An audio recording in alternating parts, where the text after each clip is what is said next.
You take a seed, you plant it, you grow it, you dry it, you roll it, you smoke it, and it goes down smooth. Hey! Spanning the continent to bring you the truth about cannabis and marijuana law reform. I smoke pot and I like it a lot. The Russ Belville Show, the voice of the marijuana nation. Now, here's your host, Radical Russ Belville.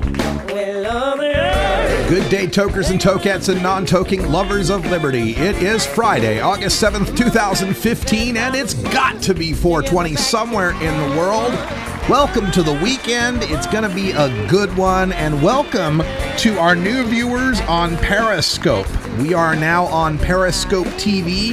You can find out about the app at periscope.tv, downloadable for iPhone and for Android. It's a side shot of me here at Rolla J Studios in beautiful legal Potland, Oregon, and it's got the direct feed from the board, so you'll hear the whole show as well. Sign up on Periscope, follow at Radical Russ, and not only will you find out when I am going live for the show, you'll also find out when I go Periscope and go live at the various events, Cannabis Cups, and including next weekend's Seattle Hemp Fest. That's right. I'll be periscoping live from Seattle Hemp Fest as I talk to various movers, shakers, VIPs, and so forth. And as I do my speeches from the Hemp Fest stages, I'm speaking Friday, Saturday, and Sunday next weekend. So check that out on Periscope.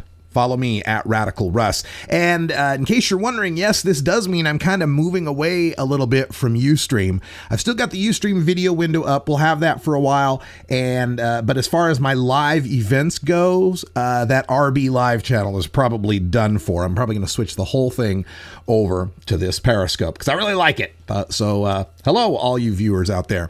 All right, on today's show, we've got all sorts of interesting news to cover in the marijuana community. Our guest today at 1/2 is Ryan Nerz. He's the host of the Cannabusiness Report, or he's one of the correspondents. I'm not sure exactly which, but the Cannabusiness Report, which is premiering its second season on Fusion TV. That's Fusion TV. You can find out more by following at Fusion Channel on Twitter. Ryan will tell us about the Cannabusiness Report and what we can expect on Monday's premiere at 10 p.m.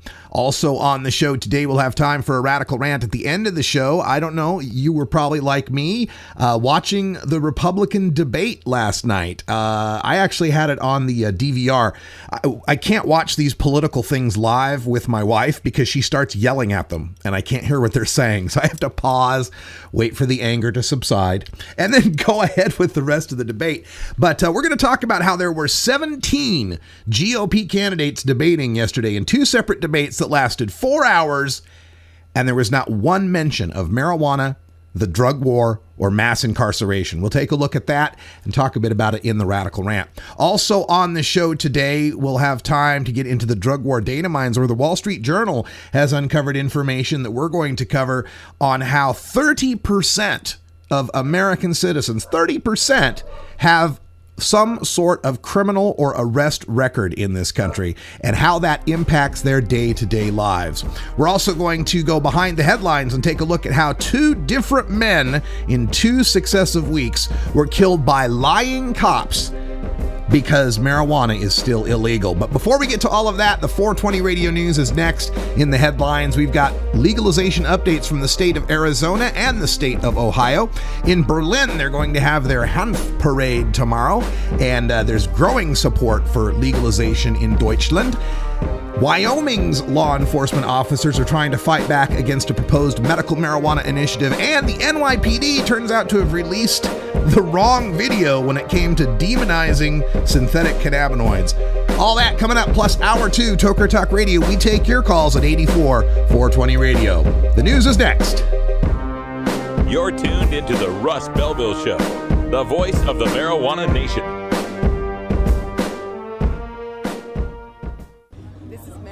And you're listening to 420radio.org. There you go. 420 Radio is brought to you by Sacred Serum, who is focused on creating elegant and sophisticated cannabis solutions through its line of dispensers and vaporizers that come preloaded with the world's finest cannabis concentrate. Sacred Serum's concentrate is made on pharmaceutical-grade supercritical CO2 extraction machines that use absolutely no butane or other toxic chemicals. The Vesica, the company's innovative new way to dab and frost, is now available in dispensaries across California. Sacred Serum, elegance and sophistication concentrated.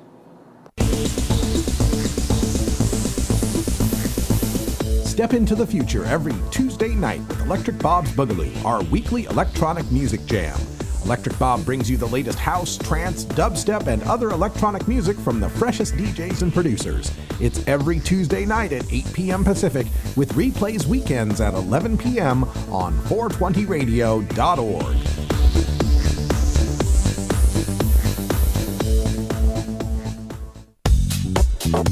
The Oregon Medical Marijuana Business Conference is happening September 12th and 13th at the Hilton in downtown Portland. Hi, I'm Alex Rogers, and I hope you'll take advantage of this amazing opportunity to learn the latest business and legal information concerning cannabis commerce in Oregon in 2015 and beyond. Check out OMMBC.com right now for early bird pricing because we're likely to sell out. That's OMMBC.com, the Oregon Medical Marijuana Business Conference.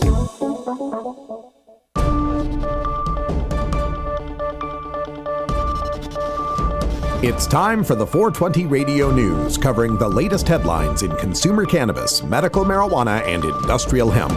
Replays of 420 Radio News are embeddable and shareable from our SoundCloud page at soundcloud.com/RadicalRuss. Now, the marijuana headlines in 4 minutes and 20 seconds.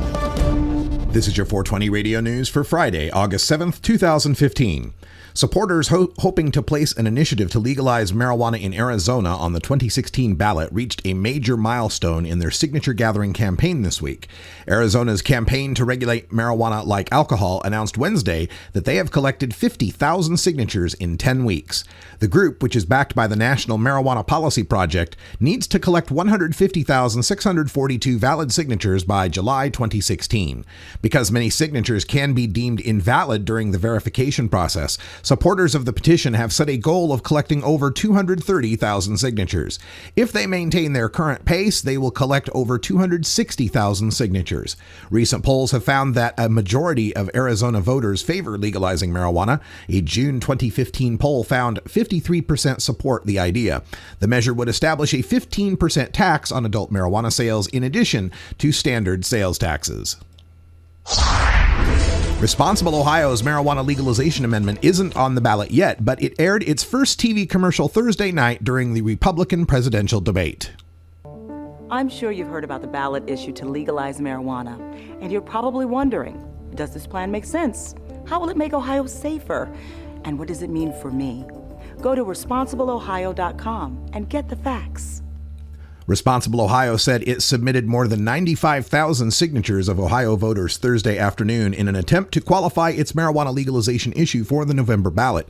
If the previous validation rate holds, the group needed to turn in more than 70,000 signatures. Responsible Ohio reported submitting 95,572 supplemental signatures and 27,585 voter registrations.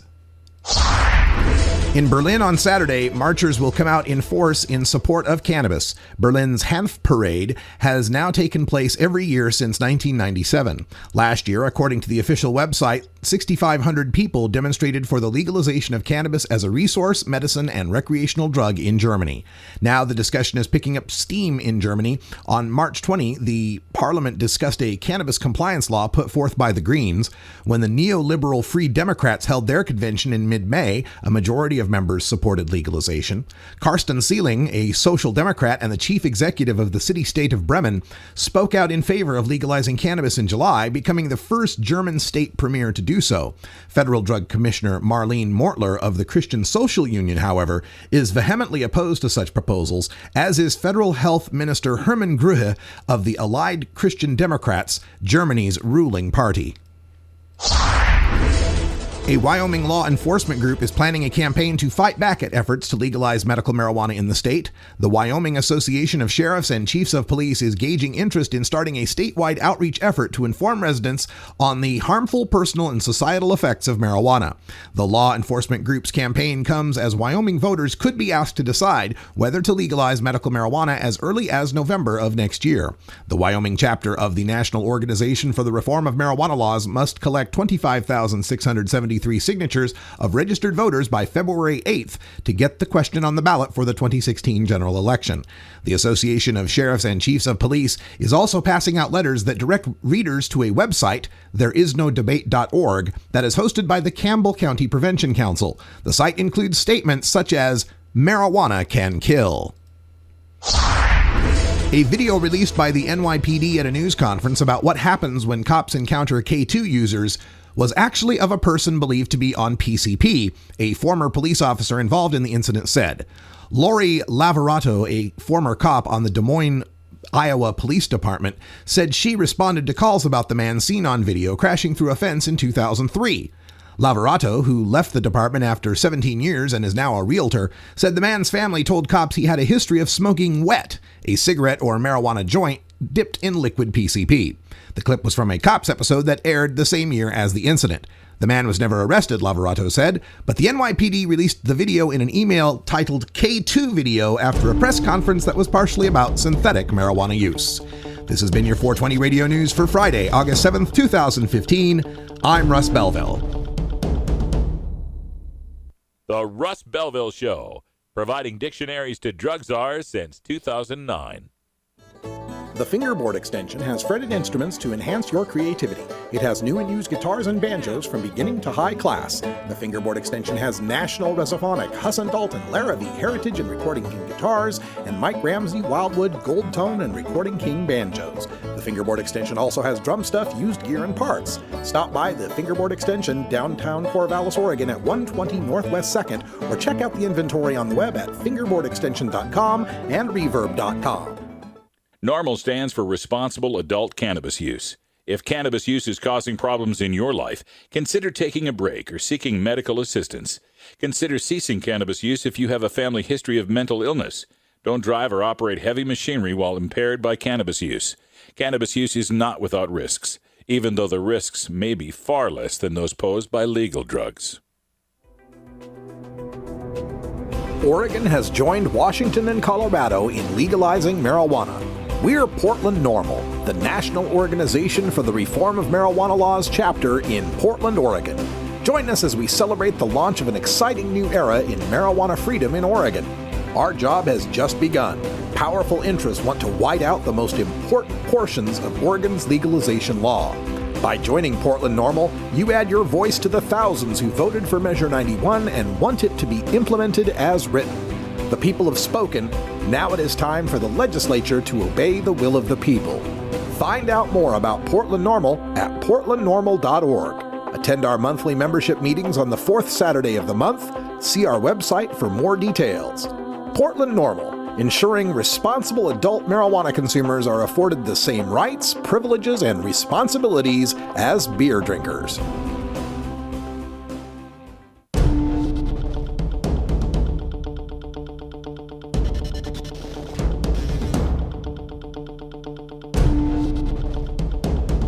Today in Behind the Headlines, we note that two men in the past couple of weeks have been shot, both by lying police officers, both over marijuana. And the two men are named Zachary Hammond and Sam Dubose. They're both dead.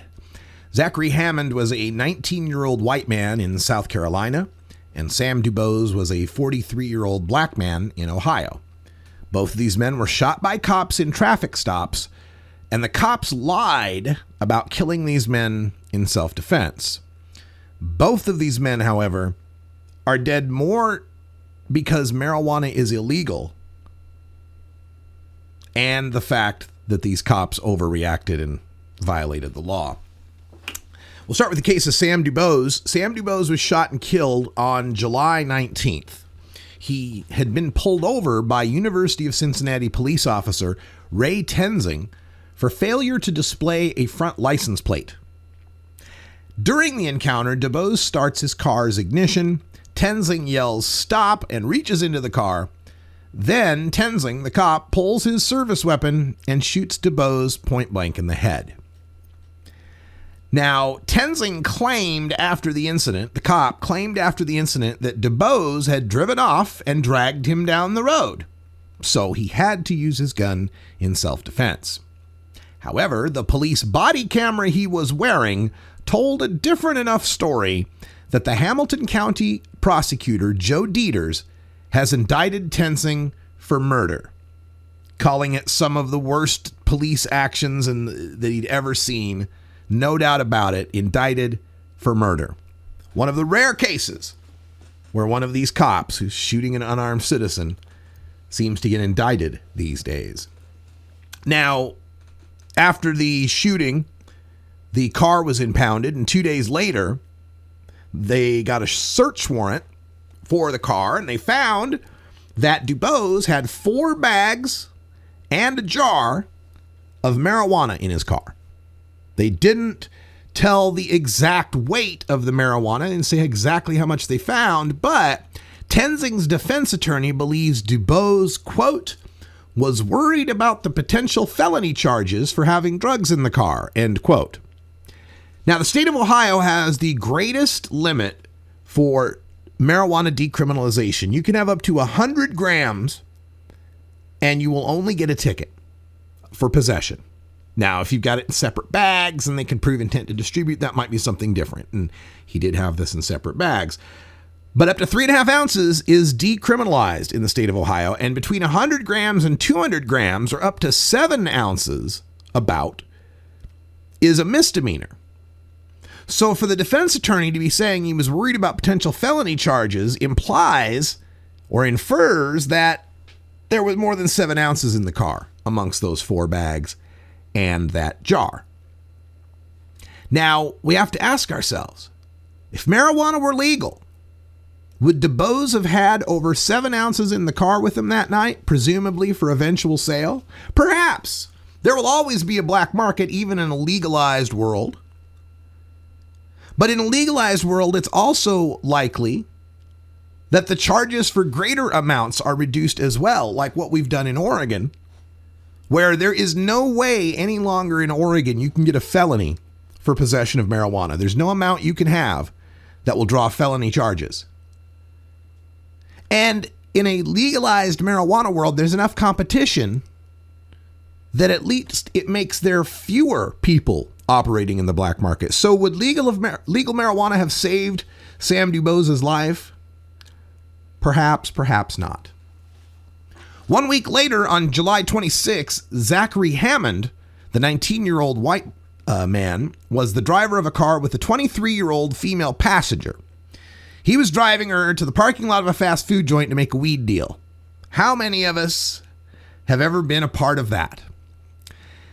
But the deal was with an undercover officer as part of a police sting, and the undercover was joined by a backup cop in uniform who approached the driver's side door, approached Zachary's side. And as Zachary Hammond reaches toward his gear shift, put the car in park, somebody yells, "He's got a gun!" We don't know if it was the uniform cop or the undercover at this point, but somebody yelled, "He's got a gun," according to the 23-year-old woman who was charged with misdemeanor possession. And the uniformed cop shoots Hammond in the chest and the shoulder, like the clavicle. The Seneca police chief in charge there, John Covington, wouldn't release the name of the cop, but said that the cop acted in self-defense since Hammond was driving his car toward the cop. Once again, trying to harm the cop, so it was self-defense. But a private autopsy has concluded that Hammond was shot from the side and behind, and his car was not moving when he was killed. No drugs or weapons were found on Hammond or in his car, again, except for the personal amount and a pot pipe that the female passenger had. If marijuana were legal, would Hammond have been driving his female friend to a parking lot weed deal? Perhaps, maybe. Black markets will still exist. But I think it's much, much more likely that with the existence of accessible, legal marijuana shops, Zachary Hammond would be alive today. Now, legalizing marijuana won't stop police brutality, police corruption, and police misconduct, but it will be a solid first step toward reducing the opportunities these badged thugs have to shoot and kill people over weed. That and making sure we outfit all of them with police body cameras and use apps like Periscope here to record every encounter we ever have with police officers.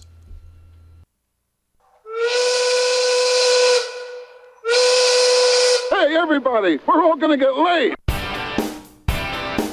Well, folks, that sound means it's 20 after the hour, means it's 4:20 in Denver, Colorado. Well, all throughout the Mountain Time Zone, for that matter, and my hometown of Boise, Idaho. Go Broncos. We're going to enjoy some legal weed right here in legal Potland. And when you come back, we'll do some drug war data mining.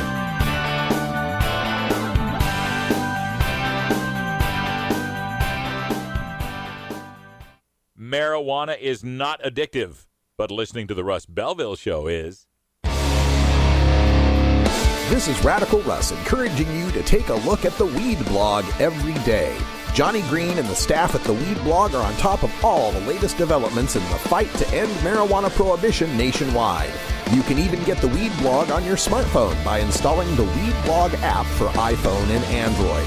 If it's about weed, it's on the Weed Blog, including my original writing. So don't delay. Read the Weed Blog today. You're listening to 420 Radio. Listen Thursday at 1 p.m. Pacific for Cannatruths, podcasting at cannatruths.com. Cannatruths is your premier source for cannabis-related news and events around the U.S. and the world. Denton Ramsey is a writer for over 15 years and a cannabis activist and began Cannatruths in December of 2011. Check our online listings for Cannatruths with Denton Ramsey from cannatruths.com. Get.Buzz. .Buzz is the internet platform that fuels community interest, excitement, and new experiences. .Buzz is the premier online destination for internet users seeking the latest news on a variety of topics. .Buzz appeals to groups active in blogging, communications, journalism, advertising, and marketing. .Buzz offers registrants a stronger alternative to the shrinking namespace of existing top-level domain names, such as .com, .net, and .org. Get your name now at get.buzz. Arguing for the end of adult marijuana prohibition is easy because we have facts, science, reason, compassion, evidence, truth, and logic on our side. It is even easier when researchers catalog it all for us. Learn how to gather the facts on marijuana use, arrests, seizures, rehabs, drug tests, and more in this edition of Drug War Data Mining. Today in the Drug War Data Mines, we're taking a look at some information unearthed by the Wall Street Journal, taking a look at the FBI's records on arrests and incarceration in this country. And over the past 20 years, authorities have made a shocking 250 million arrests. Over the past 2 decades, 250 million. And of those 250 million arrests, it has led to the FBI having 77.7 million individuals in its master criminal database. 77.7 million individuals in its master criminal database. That's about 30% of adult individuals. About 1 out of 3 American adults are listed in a criminal database. And that database grows by 10 to 12,000 names each day. And this is absolutely legal. This doesn't speak to how Rand Paul called out Chris Christie last night in the Republican debate about massive surveillance of Americans. That's on top of the fact that just through the use of our criminal justice system, 1 out of 3 American adults almost is in the federal records of criminals. Now, spending on law enforcement by states and local governments hit $212 billion in 2011. That's including judicial, police, and corrections costs. That's estimates from the U.S. Census. Adjust those figures for inflation, and they're up from $128 billion in 1992. And what a lot of people aren't understanding in these figures is it's not just people who are arrested and then convicted, who then have criminal records that are easily accessible for any employer or potential landlord. But we're also talking about people who were just arrested arrested and then never convicted, people who are innocent until proven guilty. And their records can be found, and the mere fact of them having an arrest record can be found and used to discriminate against them in employment, housing, education, and so forth. This has such an effect on citizens. There was a survey, National Survey of Youth, checking up till age 25. This is the University of South Carolina. Almost 9,000 people born in 1980 to 1984. By age 25, 21% of those who had never been arrested owned a home. But that number was 15% if you were arrested and 10% if you were convicted. As far as the median income, $25,000 if you were never arrested, but if you were arrested, and again, arrested but not convicted, still innocent, just arrested, $23,000. If you've been convicted, median income's $20,000. People that had never been arrested, only 13% were below the poverty line at age 25. If they'd been arrested, 21%, 1 out of 5, below the poverty line. If they'd been convicted, 1 out of 4, 26%. So these arrests, even without convictions, have detrimental effects on people's lives. We've seen the number of police officers swell by more than 100,000, from 531,000 in 1991 to 646,000 as of 2011, the most recent year of data. And as we look at that data, of course, it's even worse if we're talking about people of color. Researchers report that more than 40% of the male subjects had been arrested at least once by the age of 23. 40% of males, 2 out of 5, arrested at least once by age 23. But that rate was 49% for black males. Meet a young black man, 23 years of age, flip a coin, and that'll tell you the chances that he has been arrested or not in this country. The number was 44% for Hispanics, 38% for whites. And when it came to women, nearly 1 in 5 women had been arrested at least once by the age of 23. And of the people arrested, nearly half, 47%, weren't convicted. And in more than a quarter of these cases, the people weren't even charged formally. They were arrested and let go, basically. And when we know that according to the Society for Human Resource Management, 69% of employers do criminal background checks on all job applicants, and 58% allow candidates to explain negative results of a check, right? So almost 70%, 69% of the employers are going to do the criminal background check, and if something comes up, 40% of them, 42% of them won't even let you explain. For them, that's it. You're done. You're out. No explanations. So this report, and again, this is out on the Wall Street Journal today, should open some eyes, and hopefully open some eyes in both political parties, that this arrest 'em all mentality, this broken windows policing idea, has only succeeded in creating criminals out of almost 1 out of 3 American adults, has put them into a criminal database, and has made their lives markedly more difficult to succeed at due to having to check off criminal convictions and background checks. This won't end until we stop treating certain things like crimes. Some of the things that people are arrested for. Let's take 700,000 people a year out of that arrest total by legalizing marijuana. What do you say to that? I'm going to take a break. When we come back, Ryan Nerz, the host of the Cannabusiness Report on Fusion TV, will be joining us.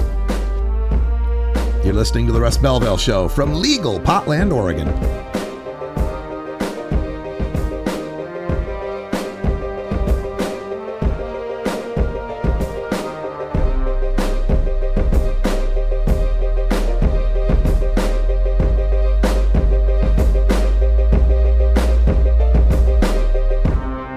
You're tuned into the Russ Belville Show, the voice of the marijuana nation.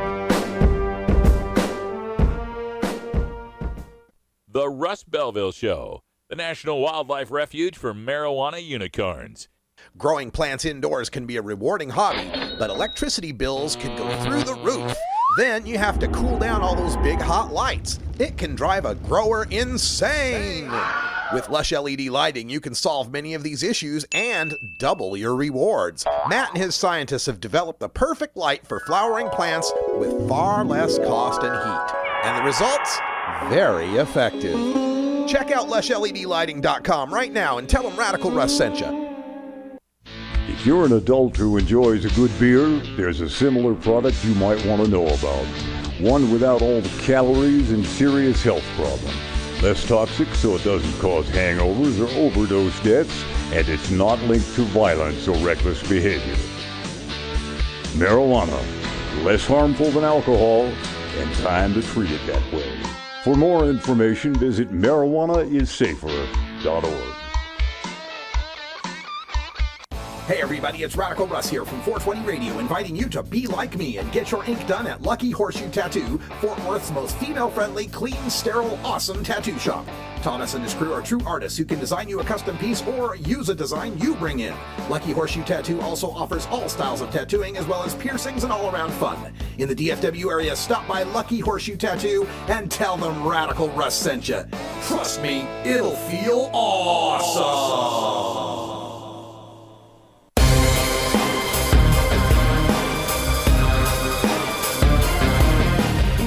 As marijuana moves into the mainstream, more filmmakers are taking a look at all aspects of cannabis culture. These days, marijuana movies are about more than hiding from Sergeant Stadenko or trying to get to White Castle for the munchies. Join with us as we explore the latest in the cannabis cinema. All right, welcome back, everybody. We are going to the phone lines now where we're joined by Ryan Nerz from the Cannabusiness Report. Ryan, can you hear me okay? I can indeed. How are you? I'm doing fantastic. And make sure I've got this correct. Are you the host or one of the correspondents? It was kind of unclear when we were emailing. Sure. Yeah, I'm the host. Oh, fantastic. I'm the host. Then I was right. That's great. I love it when I'm right.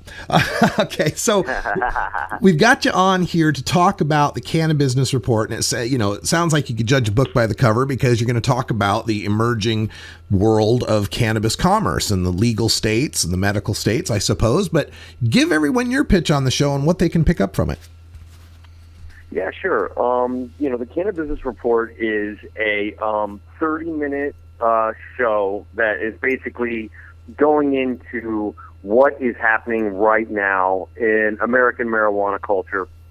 I have 4 new shows coming out, and they focus on some of the obvious states, Washington, Colorado, and the Colorado episode is all about what exactly has happened in the year, the year-long sort of miraculous experiment in legalization there. There's a technology episode which includes some reporting about a company called Ebu, which is actually trying to create extracts, cannabis extracts that create the perfect mood every time. And then there's another episode called a Ganjapreneurs episode, which starts out at this ArcView conference, which is basically like the Shark Tank of marijuana. So all these new entrepreneurs come in. If anyone has their $1 million idea for weed, you go to this conference and pitch to millionaires and multimillionaires to see if they will invest in your company. Well, that sounds great. And this is premiering on Monday at 10 p.m. on Fusion TV, right? That's correct. Yes, exactly. And at East Coast time, 10 p.m., or do they, I guess they have listings for people who want to check it out, right? Yeah, it's 10 a.m. Eastern. Exactly. That's 10 a.m. Eastern, and there will be 4 shows every Monday for 4 weeks. Did you say a.m. or p.m.? 10 p.m. Oh, okay. Okay, 10 p.m. 10 p.m. Eastern. Great. And 4 shows coming out weekly, and this isn't your first set of shows, is it? No, exactly. So this is my second season, and in the first season, we actually tackled such things as, we had an entire episode on sports. So, one of the things was sort of going into the NFL and how the NFL has had all kinds of problems with, every kind of drug, painkillers, and, people committing suicide, lots of guys with head injuries, things like that. And I talked to guys who had played in the NFL, including a guy named Tank Johnson, who claimed that at least 70% of the NFL smoked marijuana for medical reasons. And so, yeah, that was one episode. And then there were several other episodes. We did a whole season, and it did really well. It's been one of our more popular shows. So we got a second season, and we're really excited. I think people really dig it. Well, Ryan, tell folks how you got involved in putting this show together. There's a lot of people out there, including myself, that perform in marijuana media, and you got the attention of Fusion TV. Was this their project? Did you bring the project to them? And how did you get involved in marijuana in the first place? Sure. So, so I wrote a book called Marijuana America in 2013. It was called Marijuana America, One Man's Quest to Understand America's Dysfunctional Love Affair with Marijuana. And so that came out, and, it was well received, and, even got some attention as a potential TV project on its own. So it's actually could be turned into a scripted TV show. So fingers crossed for that. We'll see. But while that happened, then I also worked as a producer for radio for NPR. And I went down and came to Miami because of a fellow, one of my co-employees at NPR got a job producing at Fusion for a show called Fusion Live. And for Fusion Live, I started doing my own segments about marijuana. And just because I like the name of it, I chose the Cannabusiness Report. I like these hybrid words, Marijuana America, Cannabusiness, and they really liked it. And so they asked me to do a one episode. They liked the episode, and here we go. I'm now, about 10 episodes in, so it's great. Wow, that's excellent stuff. It's Fusion TV, folks. You're going to check it out. It's the Cannabusiness Report coming up Monday at 10 p.m. We're speaking with Ryan Nerz, who's the host of the show. And so for this Cannabusiness Report, do you get a chance to travel and see some of these expositions that are going on around the country? Yeah, absolutely. I've been to, I guess I've been to 5 Cannabis Cups at this point. Now I'm sure you, Russ, know about the Cannabis Cups, and started in Amsterdam, and then now High Times has really pushed them. There's a medical marijuana one in Detroit that I went to. There's one in San Bernardino that I've been to a couple times. I just went to the one in Denver, which was crazy. I mean, yes, it thousands was. Of people there. Go ahead. Oh, I said, yes, it was. It was absolutely crazy. No doubt about it. And so you went as well? Yeah, I've covered all of the Cannabis Cups in America except the first one in Detroit. So yeah, they've just grown and grown. And I'm wondering, Ryan, as you cover these things and you watch just the cannabis industry in general, looking from state to state, what are some of the differences business-wise that you've noticed? Well, I mean, when I started researching for my book, I really focused quite a bit on California, because that's still really on some level, although you can't quantify this stuff because so much of it's underground or not federally tracked. But California is really still the biggest market, and so I was really interested in that because it was the first place that really started it up. And California is really pretty chaotic on a lot of levels. I mean, you start researching it. I traveled all over the state. I embedded myself with growers up in Mendocino and in the Emerald Triangle, and everywhere I went, there were different laws, and you could get around these laws, and you could create co-ops and with 5 or 6 other people and grow all kinds of amounts, anywhere from but it varied from state to state, from county to county, city to city. And it was just really, really, I won't say chaotic, but it was very sort of disorganized in a way. And then you go to Colorado, and Colorado, there's always been complaints there by business owners for it being almost too organized. I mean, there's so there's so much bureaucracy that these people have to go to. I just went to a grow there where they track it from seed to sale every step of the way with these basically like almost like SKU, the same sort of barcodes that you get on anything you buy at the store. And it's very, very bureaucratic. It's very, very organized and almost German in how hard they track it. But that's the reason why I think they were the first ones to be able to go from a medical marijuana system to the recreational marijuana policy that has worked really well there. And then I think Washington is doing a good job too. It's not quite as sort of bureaucratic and organized as Colorado, but Colorado has just really been a success story because there was a lot of people who claimed that traffic fatalities were going to skyrocket and teen use was going to skyrocket, and none of that stuff has really happened. There hasn't been a whole lot of changes. Fatalities in cars have gone down. Teen use has gone down a little bit. And all those tax dollars are basically going to educational projects. So it's really a great experiment so far. So far, so good. We're speaking with Ryan Nerz from the Cannabusiness Report on Fusion TV. New episodes coming out Monday at 10 p.m. Check out the listings for Fusion TV and follow @Fusion Channel. That's their Twitter handle, and you can find out more, I'm sure. Ryan, do you have any other contact info, Facebook or website stuff you want to promote while we're here? Yeah, sure. My Twitter is @RyanNerz, so that's RyanNerz.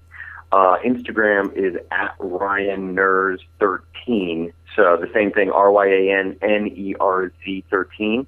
And you can find my Facebook page. Just go to Ryan Nerz, and a lot of the Cannabusiness Report stuff that I do from the Fusion website, I end up sort of reposting to my personal page. Excellent. Now, one last question for you. I've often noticed or remarked that when it comes to Cannabusiness, it's kind of like a gold rush, and I find that there's long-time people who've been in the marijuana world. I call them the heads. And then there's people that are business types. I call them the suits. And the heads don't know a lot about business, and the suits don't know a lot about weed. And have you noticed that as well, as far as new people coming into this movement, this business? Yeah, that's actually that's a very good distinction that you make. Which one do you consider yourself? I'm a head who wore a suit for a long time. I'm a head. I'm undercover, baby. Yes. Well, for most of us, we've had no choice but to be undercover. That's a really good distinction, and I think you're absolutely right. There's the heads and the suits, and there's a lot of resentment between the two. I just did my most recent episodes were very kind of business oriented. And like I said, I went to this thing called the ARC-U Investors Forum, which is like the Shark Tank of weed. And a lot of the people that were there are people who were actually in the tech world, people who had already had successful businesses that they had fostered and then sold off to big Silicon Valley tech money. And they really didn't care that much about marijuana. They just saw it as an emerging industry where they could make a lot of money. I covered Dixie Elixirs, which is, this huge edibles company in Denver. And, the founder, Trip Heber, has been criticized by a lot of people for just being, Joe business. And he had, I think, Pot Barons of Colorado, that TV show came out that was really focused on him. And so there's a lot of people that really don't like those people because they don't represent the head side. They weren't like growing underground in their basement and when it was illegal, and then now so that they've kind of earned the right to make so much money now. And I understand, that resentment. At the same time, if you're going to progress, if America is going to become, sort of the foreground, the most progressive nation in the world on marijuana, which it's rapidly becoming, then it's going to happen. You know what I mean? I mean, people always predicted that Starbucks and all the tobacco companies and the drugs companies will really take over the game. And that's still possible. But so far, there's still a lot of heads who are making a lot of money growing and making dabs and making butter and making hash and having nice dispensaries in Oregon and Washington and California. So far, I think that conflict is not going to die for a while, but to me, it's still an industry filled with a lot of really cool people and a lot of cool heads, and the suits, some of the suits are kind of heads that were sort of in the closet, and they're not that bad, and some of them are just business people, but what are you going to do? It's business. That's right. Well, Ryan, thanks so much for joining us. Good luck with the Cannabusiness Report this Monday, 10 p.m. on Fusion TV, and welcome back anytime, man. All right, thanks a lot, Russ. Take care, brother. All right, well, we got the anti-drug public service announcement of the day coming up, and then my radical rant on the GOP debate. 4 hours, 17 candidates, and not anybody could talk about weed? Not one? Really? Stick around.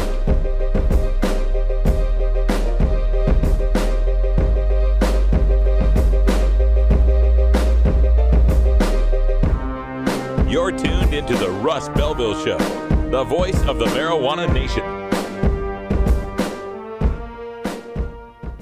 The Russ Belville Show, where we don't change our position on decriminalization in an election year. At Herbie's Cannabis Seeds, we pride ourselves on bringing you the best quality seeds from the world's most respected cannabis seed producers, all at the lowest online prices. You can find Herbie's Seeds at herbiesheadshop.com. All cannabis seeds are sold as souvenirs and as a means of preserving cannabis genetics. Herbie's Seeds in no way intends to condone, promote, or incite the use of illegal or controlled substances. We strongly urge all prospective customers to check their national laws prior to placing an order. Herbie's Seeds at herbiesheadshop.com. Proud sponsors of the Russ Belville Show and 420 Radio.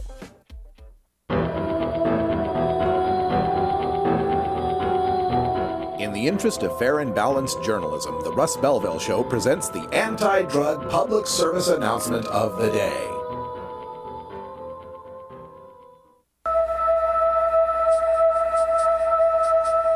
Young people from all walks of life have volunteered to take part in a frightening experiment. Next. For a short time each day, they are allowing their brains to be altered. Altered to the degree that paranoia has been induced. Altered to cause loss of motor functions. Altered to have adverse effects on reproductive organs. Altered to produce heart malfunction and destruction of brain cells to the point of memory loss.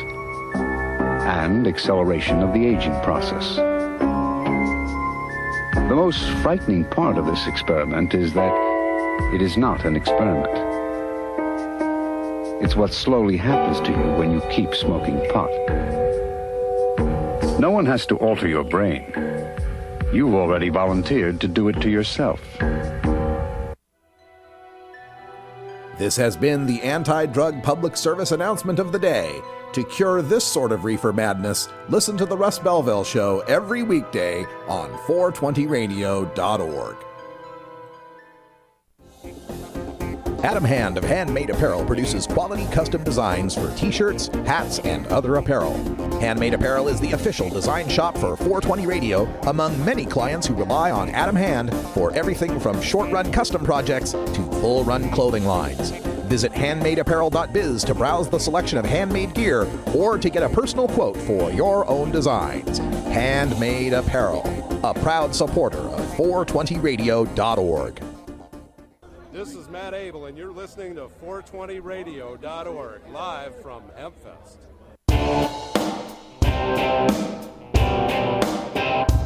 We must wage what I have called total war against public enemy number one. I support a change in law to end federal criminal penalties for possession of up to 1 ounce of marijuana. That marijuana, pot, grass, whatever you want to call it, is probably the most dangerous drug. Some think there won't be room for them in jail. We'll make room. I experimented with marijuana a time or two, and I didn't like it and didn't inhale. And one major responsibility is to encourage people to use less drugs. Entirely legitimate topic for debate. Radical rant. I don't know if you tuned in last night, but I thought it was must-see television and recorded the Republican presidential debates that were held on Fox News last night from the Quicken Loans Arena in Cleveland, Ohio, the site of the eventual GOP nominating convention later next year. And they had two debates, you understand. They have 17 candidates, and they didn't take my suggestion of running them like a NCAA March Madness bracket. Just let them go one-on-one each week and eliminate one at a time so you don't have to listen to all 17 of them for the next, 13 months, 14, 15 months? Oh, my God. But anyway, they have 17 of these candidates, so Fox News has decided that only the top 10, based on an average of 5 national polls, would participate in the primetime debate, the 2-hour primetime debate. Candidates 11 through 17 were relegated to what I would call the kids' table at Thanksgiving. The kids' table debate, there was also a 2-hour debate amongst the lower tier candidates, Bobby Jindal, Carly Fiorina, Rick Perry, and so forth. And a lot of people are saying former HP CEO Carly Fiorina was doing a fantastic job, won that debate. I wouldn't know. I tried to print it out on my HP printer, and it's out of ink. But anyway, the kids' table debate, 7 candidates, 2 hours. And then the primetime debate took place, another 2-hour debate, the top 10 candidates with billionaire Donald Trump right there in the middle, continuing his unexpected dominance of the Republican field. And right from the start, the Fox News moderators are casting Trump as a wild card who once supported Democrats and liberal ideals. And if he ran as an independent, it would doom the eventual Republican nominee and lead to another President Clinton. And throughout the debate, it was just transparently clear that this was a directive from Roger Ailes, the Koch brothers, the whole Fox establishment to make sure that Republican orthodoxy was obeyed. In fact, questions that went to the other candidates on immigration, gay marriage, abortion, ISIS, Iran, the economy, God, Obamacare, global warming, Medicare, Common Core, every single question was framed in a way to point out the candidate who differed from what the Fox News talking point would be on that particular issue. And there were some flare-ups, Chris Christie and Rand Paul battling over mass surveillance, with Rand Paul famously saying that you don't understand the Bill of Rights. That was fantastic. Turns out Chris Christie was lying as he tried to cover himself in the blood of the 9/11 victims, saying that he had been appointed on September 10th, 2011, and then, of course, September 11th happened. Turns out that, people looked shit up and found that he wasn't nominated by former President Bush until December of 2001. So that was a total lie that he repeated twice for clarity. No surprise from Chris Christie, though. And there were some flare-ups between Rand Paul and Donald Trump and everyone else. Pretty much what you could have expected from the debate. But in all of the 4 hours of the kids' table debate and the primetime debate, not one mention about marijuana legalization that is already in 4 states. It's already in the nation's capital. And it's going to be in the 2016 election in at least Nevada. It's already on the ballot. It's likely to be on the ballot in California, Arizona, Michigan, and Massachusetts as well. Now, and okay, maybe we don't ask a direct question about marijuana legalization, but there wasn't even a broader question about the war on drugs. Or even still more broad, a question about mass incarceration. And it's not as if these topics haven't been brought up. It just seems that if leading the world and all recorded history as the planet's #1 jailer isn't registering with the Republican Party, or at least it's not registering with the moderators of the debate with Fox News. Now, the closest that any question came to getting anywhere near the periphery of the issue of mass incarceration, the war on drugs, and so forth, was when Wisconsin's Governor Scott Walker, the one who does drug testing for welfare and is proud of it, was asked about the Black Lives Matter movement. Walker said, quote, "It's about training, and that it's vital to ensure law enforcement professionals, not only on the way in, but all the way through their time, have the proper training, particularly when it comes to the use of force," end quote. So he pretty much dodges the whole racial aspect of Black Lives Matter and the whole killing by cop incidents. And of course, this is coming from a guy who's the governor of a state that's got the highest rate of African-American incarceration in the country. Over 1 in 8 black people in Wisconsin is in jail, 13%. And then, of course, right after that, Literally right after that, Fox went to commercial. It was an ad for the NWA Ice Cube Dr. Dre biopic, Straight Outta Compton. And in that 30 seconds, there was more insight into police brutality and race relations than from the whole debate over 3 hours. Now, the only black person on the stage is Dr. Ben Carson. He also deflected the question of race in America, explaining that as a neurosurgeon, he actually works on the part of us that makes us who we are, and that the hair doesn't matter, and the skin doesn't matter. Well, if that's the case, Dr. Carson must be making the case that our jails and courts are disproportionately packed with black folks because they're just bad people. And at the kids' table debate, the governor of Louisiana, Bobby Jindal, the son of Indian immigrants, said that immigrants should, quote, learn English, adopt our values, roll up your sleeves and get to work, because immigration without assimilation is an invasion. And one of Bobby Jindal's current political ads explains that he is, quote, tired of hyphenated Americans. We're not Indian Americans or African Americans or Asian Americans. We're all Americans, end quote. We're all Americans. Well, if that's the case, Governor Jindal ought to explain why of all the Americans in prison, there's disproportionately ones in there who are hyphenated Americans. The issues of police, race, and drugs are burning up on Facebook and Twitter. It's hard to believe that as Fox News is soliciting questions from Facebook for the candidates, not one question about marijuana legalization, the war on drugs, or mass incarceration came up. Well, perhaps Fox knows that any answer the Republicans give, except maybe Senator Rand Paul, is not going to help their candidate defeat the Democrats in 2016. But this drug war debate is going to happen, and these Republican candidates better start figuring out what their position is going to be on it. We've already heard from Chris Christie on the issue that he is going to double down. He is going to ensure that the marijuana legalization that exists in 4 states in the District of Columbia is shut down by the federal government. He even went so far the other day as to say, if you're smoking pot in Colorado, if you like smoking pot in Colorado, better toke up now, because as soon as he becomes president, that's over. So we know at least Chris Christie's on that, and of course, some of the rest of them are on that tip as well.